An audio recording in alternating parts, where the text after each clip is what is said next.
Sup, villain?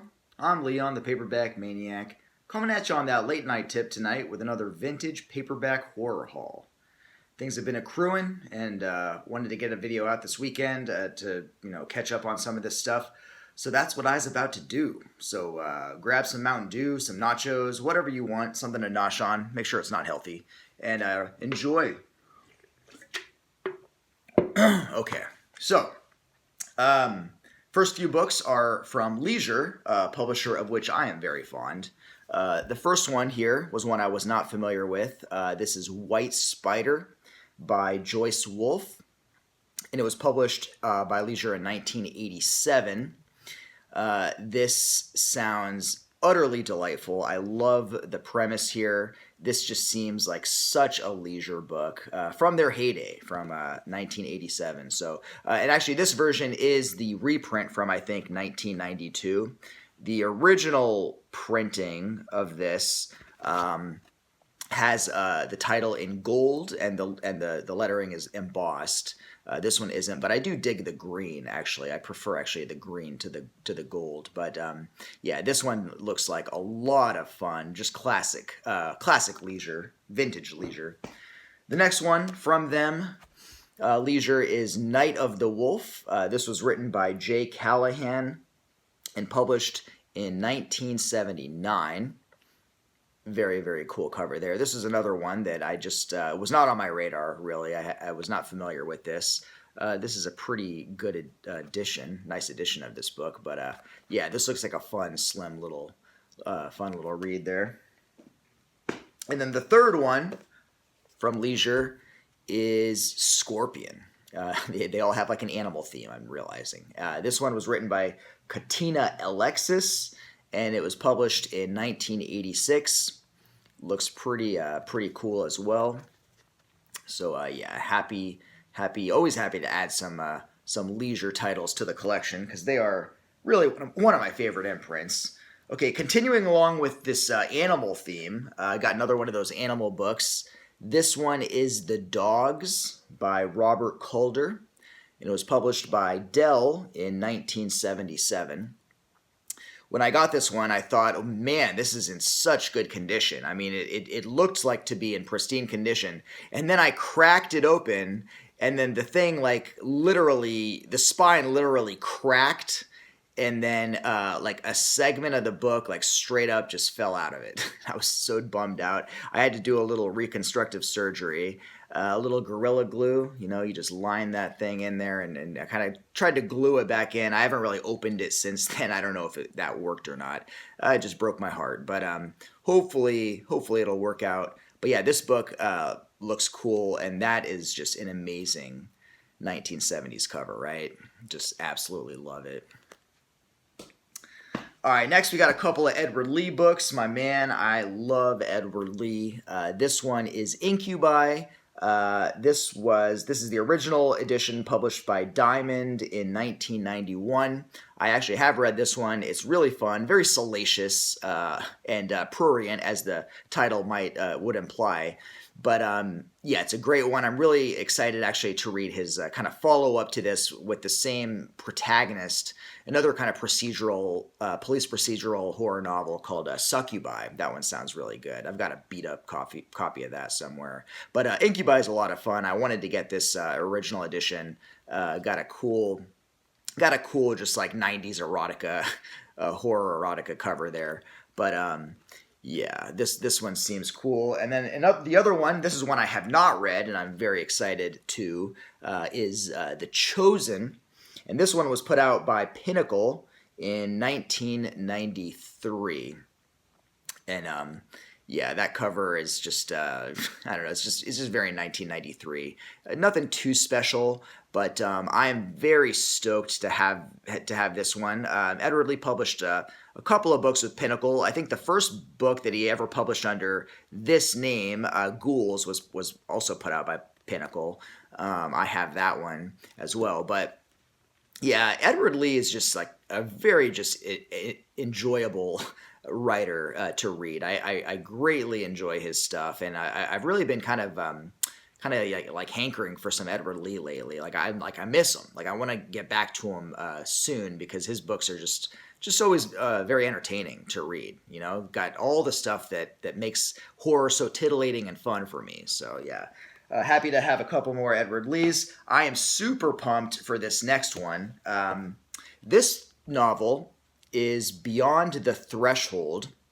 It is written by Ronald Patrick, and it was put out by Pinnacle also in 1980. It looks like it might have first come out in 1978. But yeah, the reason I am super excited for this is because thanks to the great blog Too Much Horror Fiction, I found out that Ronald Patrick is actually the same writer who went on to write a slasher novel in 1983 titled Joyride, a book that I read last year, reviewed on this channel. Absolutely love it. Just such a fun, I mean, the quintessential slasher novel. If you're looking for a book that feels like those, early 80s slashers, but really well written too. You could tell, written by a guy who, had some chops. And, I always just thought that it was probably a pen name. It turned out it was one, but I didn't know that the author had written any other books. And so to find out that he had written at least one other horror novel under his real name, Ronald Patrick, I was very, very excited. And yeah, this one actually sounds really cool. It's got a straight up George Hamilton looking motherfucker there on the front, but that's pretty badass. Yeah, this one. Yeah, just judging by how much I enjoyed Joyride, I'm really looking forward to this. Someone actually had commented on the Too Much Horror Fiction blog saying that a woman saying that she had dated Ronald Patrick at the time, and that he was just a dude working for a publishing company. She said a publishing company that was putting out these kinds of books. It might have even been Pinnacle, since Pinnacle, published this one in Joyride, and that he just wanted to see if he could write a novel, or just saw it as a lark, and that's why he only published like a couple of novels, this one and later Joyride, and I think that's really cool. And you can tell, that he was an editor, because these books are, pretty well written, better written than most. But yeah, that's awesome. I think that he was definitely a talented writer from what I've read, and I wish he had written more. He probably could have been like a writer, like a full-time writer in his own right. But yeah, so happy to have this. Really looking forward to checking it out. Okay, next up we've got a book called Miss Faust by Chris Dubbs. And this book was published by Popular Library in 1987. That's pretty cool. I love these Popular Library books from like around this period, like 87, 88. And this was one that I wasn't too familiar with, but yeah, it sounds cool, and it's got kind of an amusing cover, so I figured I'd check that out. All right, next up, we've got a book called The Inner Circle by Jonathan Fast. This book was published by Dell in 1980.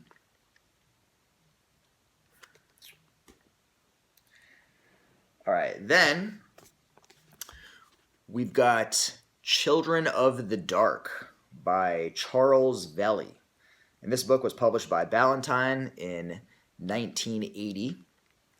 More creepy kid horror, something that I just really, really get a kick out of. This looks pretty cool. Okay, next up, this is a novelization of a movie that I've never seen, The Orphan. This is written by Samantha Mellers, based on a screenplay by John Ballard. It was published in 1980. By Jove. So, yeah. That kid looks a lot like I looked when I was a kid, believe it or not. I'm pretty sure. Like, I even had that same kind of hair. But, yeah, this, more creepy kid horror. I love it. I love creepy kid horror. I've actually, yeah, but I'm not familiar with this movie. So, yeah, definitely another cool novelization, though, to add to the collection. All right, next up, this one is a more recent title. We've got here Johnny Gruesome by Gregory Lamberson. And this book was published by Medallion Press in 2008.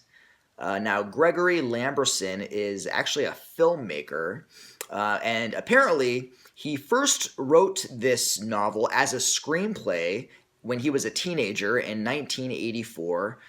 He must have just seen Nightmare on Elm Street and was sort of inspired by Freddy Krueger. I mean, you think Freddy Krueger, Johnny Gruesome. And he wrote a screenplay, was not able to get the film made, although he did go on to do some other very low budget independent horror flicks in the 80s. He did Slime City Massacre. Some 80s horror aficionados might be familiar with that one.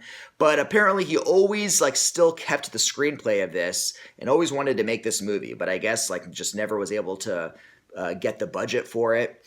And then he wrote it as a novel. He adapted the screenplay into this novel in 2008. And then I guess just last year he finally did make the film, Johnny Gruesome. And it is actually on Amazon Prime. And when I found that out, curiosity got the better of me, and I did check it out. I clicked play.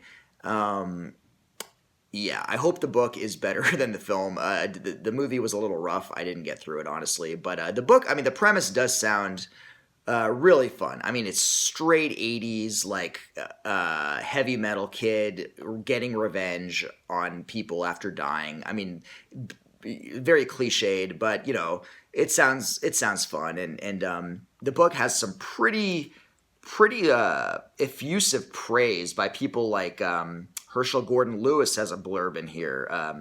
Keelan Patrick Burke, Gunnar Hansen, Leatherface himself. So yeah, I'm interested in checking out the book. All right, and finally, the one book in this whole haul that I am most curious about and most excited about is got to be Andy by Bradley Snow. And now this is a book that I have my buddy Chris to thank for alerting me to. I had never heard of this thing. This is incredibly obscure. This is a self-published horror novel from Canada. Bradley Snow self-published this in 1990 through Down Home Publishing. And this thing, I mean, look at that cover. If that's not going to, entice you, I don't know what will. But this is another book, kind of a creepy kid book, psychological, meets sort of just weird hardcore horror. I don't know. This sounds like a really interesting book. And I've never heard of a self-published novel like mass market type novel from this era. I mean, now that's 75% of what's out there. But back in 1990, that's really interesting. And I don't know. It just sounded really, really appealing to me, Andy. So, and then Chris had written a review of this on a Facebook group. I read that, and my curiosity was definitely piqued. So I ordered it. For as rare as it is, it's not exorbitantly expensive now yet. So you might want to hurry on that if you want to get it. But Andy by Bradley Snow. Super curious and pumped to check that one out. That's it, guys. That is the update. Hope you guys enjoyed it. I'm going to go get some rest now. I'll see you guys later. Peace out.